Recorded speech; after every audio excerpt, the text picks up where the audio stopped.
तो मदरसा विधेयक पास होगा तो हमारा घर सरकार बनाएगी, हमारे उलमाए किराम को तरफ सरकार देगी, हमारे बच्चों की डिग्री की एक तरफ वो आलिम बनेंगे तो दूसरी तरफ डॉक्टर बनेंगे, एक तरफ आलिम बनेंगे तो दूसरी तरफ मंत्रालय का सचिव बनेंगे, एक तरफ आलिम बनेंगे तो दूसरी तरफ कलेक्टर बनेंगे और सीडीओ बनेंगे।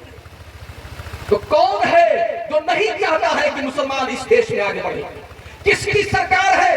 कौन लोग पार्लियामेंट में है? किन लोगों ने मदरसा विधेयक पास नहीं किया? क्या ये सोचना आपका दायित्व नहीं है? क्या आपको नहीं सोचना चाहिए इस बात को कि कौन है जो रमजान में चुनाव करवाता है? कौन है जो अभी ईद गई है, ईद हम लोग ईद मना रहे थे और हमारे बच्चे एग्जाम देने जा रहे हैं? कौन है वो? आखिर वही लोग हैं जिनको हमने जिताकर भेजा है।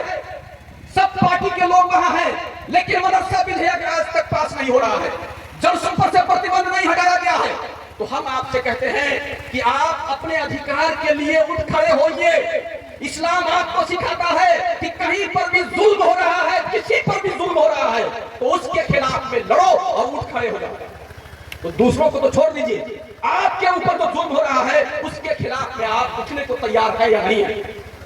अपने बाल बच्चे के भविष्य को सुरक्षा देने को तैयार है या नहीं है? ये दिल पर हाथ रख करके सोचिएगा। मैं नेपाल के मुसलमानों से दो आह्वान करना चाहता हूं।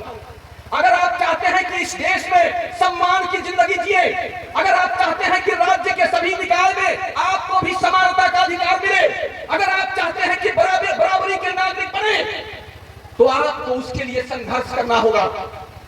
अल्लाह ताला कुरान में इरशाद फरमाता है, उसको डॉक्टर इकबाल शायरी में कहते हैं कि सबक पढ़ फिर पढ़, सदाकत का, सुजात का, अदालत का, और लिया जाएगा तुझसे काम दुनिया की इमामत का। एक वार्ड की इमामत कर रही, एक नगर पालिका की इमामत कर रही। इस दुनिया में आपको भेजा गया है दुनिया की इमामत करने के लिए, लेकिन उसके लायक बनिएगा तो उसके लायक तो बनिए। पहले जलसा भी कीजिए, जुलूस भी कीजिए, उर्स भी बनाइए और साथ में अपने अधिकार के लिए सुरक्षित होइए। जो कौम सत्ता से बाहर होती है, जो कौम शिक्षा से बाहर होती है, उसको मिटा दिया जाता है। इस चीज को गहराई से सोचिए, थिंकिंग कीजिए। आप अकेले इस राज्य से नहीं लड़ सकते हैं, लेकिन आपके साथ यहाँ के दलित खड़े हैं, यहाँ के जनजाति खड़े हैं, यहाँ के मवेशी खड़े हैं। सारे लोग आपके साथ मिलकर के अपने अधिकार के लिए लड़ने को तैयार हैं। उसमें आप साथ में बढ़िए, आगे बढ़िए। मैं यही आपसे गुजारिश करूंगा। इतना कहते हुए समय 5 मिनट है जिसमें आपके नेशनल इशू के बारे में मुझे बात करनी है, आपके राजनीतिक समस्या के बारे में मुझे बात करनी है, आपके सामाजिक समस्या के बारे में आपको मुझे बात करनी है, आपकी शैक्षिक समस्या के बारे में आपको बात करनी है। इन समस्याओं का समाधान भी ढूंढने के लिए हमारा इस्लाम हमको आह्वान करता है, इजाजत देता है।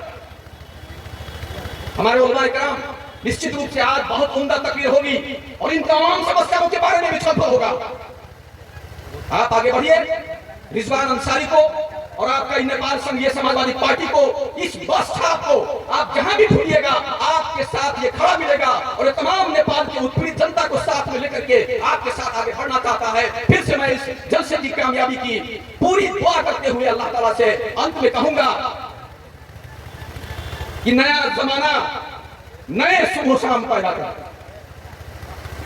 नया जमाना नए सुबह शाम पैदा कर, और तू इस दयार में अपना मकाम पैदा कर, तो इस दयार में अपना मकाम पैदा कर। और तेरा तरीक अमीरी नहीं फकीरी है, तेरा तरीक अमीरी नहीं फकीरी है।